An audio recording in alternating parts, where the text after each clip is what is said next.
Aries, hi! Welcome to Mr. Queen PH. At ito yung part 2 ng reading ninyo for 2026. This is about your money, career, finances. Okay, so we will see ano yung energies coming to you pagdating sa inyong kaperahan.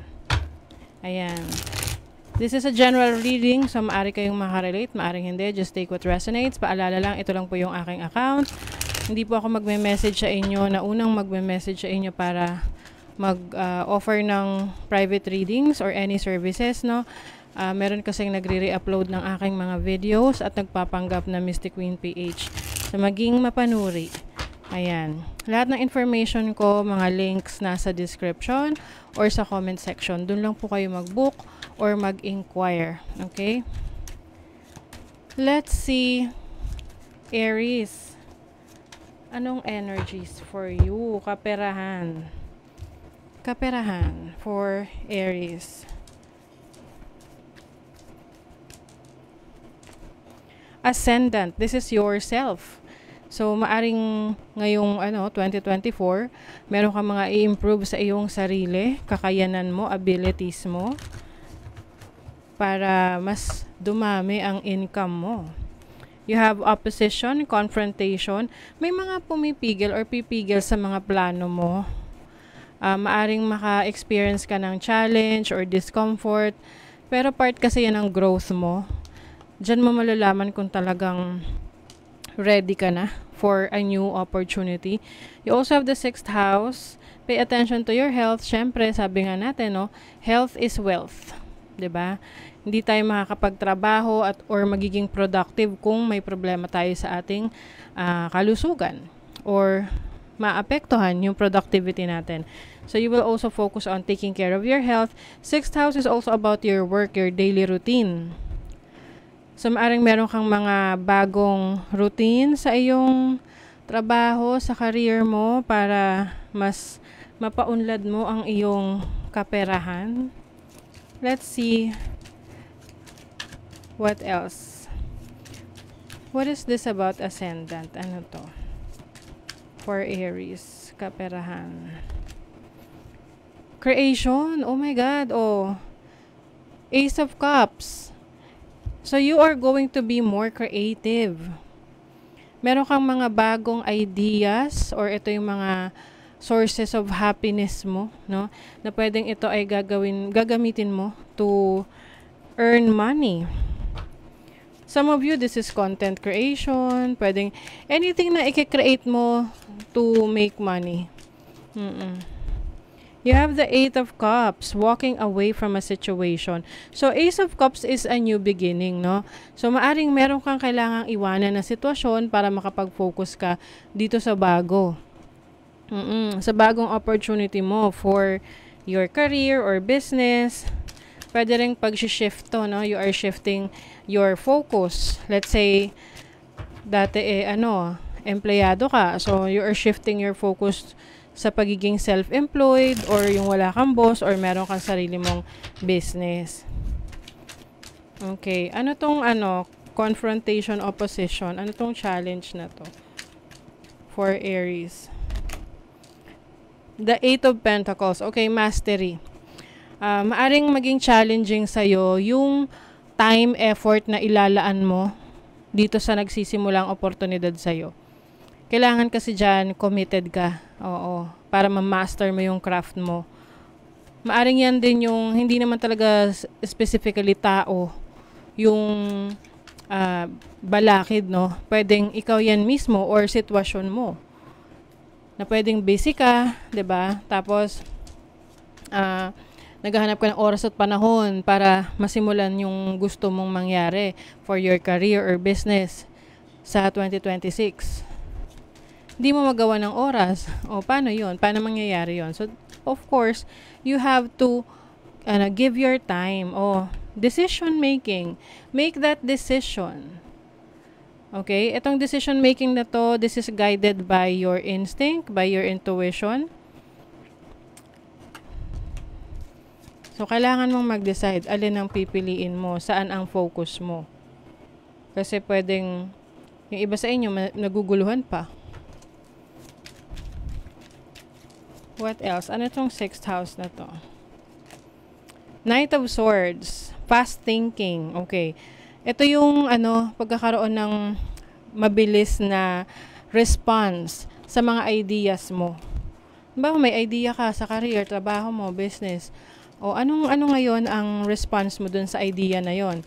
Kakalimutan mo na lang ba or gagawa ka ng paraan para mangyari yon? 5 of Pentacles, misuse. Ayan, yung iba rito, yung resources nyo hindi nyo nagagamit ng tama. Kumbaga, halimbawa, ang time is also a resource, 'di ba? Saan ba dapat ginagamit yung oras mo? Is it in alignment of your goals for 2026 pagdating sa kaperahan mo? Kasi kung iba yung magiging focus at attention mo, tapos iba naman yung iyong pangarap at goal, hindi mo siya maa-achieve. So, you really have to align yourself. Kasi meron ditong misuse or parang hindi siya nagagamit ng maayos na resource. Maaring ikaw mismo, ikaw ay sarili mong resource.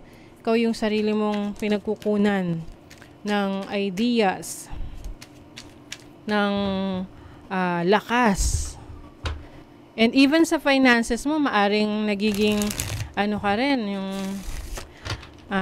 ang tawag nito, impulsive sa paggastos or sa mga desisyon na hindi mo naman pinag-iisipan. Bugso ng damdamin, nakakapag-decide ka, ay bibilhin ko to, ay papasukin ko tong negosyo na to or investment na to. Pero hindi ka naman pala sigurado. Tinan pa natin. What other messages for Aries ngayong 2026?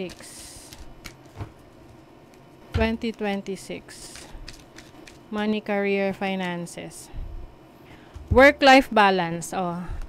Maaring ito yung challenge sa inyo. Wala kayong masyadong work-life balance. Alam nyo, kapag ang isang tao puro trabaho, madali yang ma-burnout. Pag madali kang ma-burnout, madali kang mawalan ng interes, mawalan ng gana, hindi ka nagiging productive, mas irritable ka. So, kailangan balanse yung oras at panahon mo sa trabaho mo, sa family mo, para sa sarili mo. Oo, para hindi ka masungit.